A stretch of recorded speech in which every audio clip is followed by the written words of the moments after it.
Mga kadogo, tingnan mo. May bisita ako. Ang titigas ng mukha. Bigla na lang pumasok dito sa kwarto ko. Tingnan.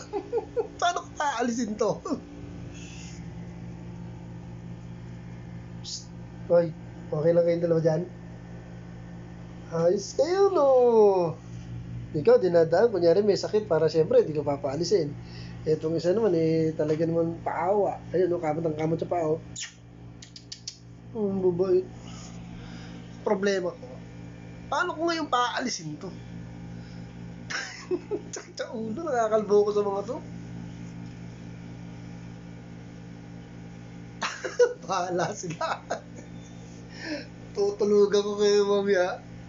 Marunong naman silang lumabas at pasok sa pinto. Kumakatok yan. Hindi ko lang talaga nilalak. Kumakatok ko yan, mga kadogo. Magagaling yan. Mga talentado. Kita nyo, hindi naman ako naka-idlip. Wala sila kanina dyan, parang gulat ako lang dyan na.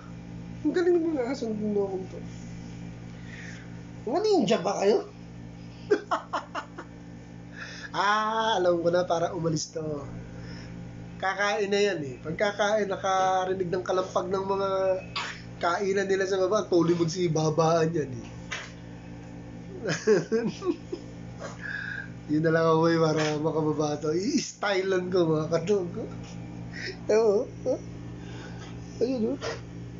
Magkatabi pa, magkatandem pa yung dalawang loko-loko. Pagkakain yan, sibat na yan. Wala, dog lover eh. Thank you for watching, mga kadogo.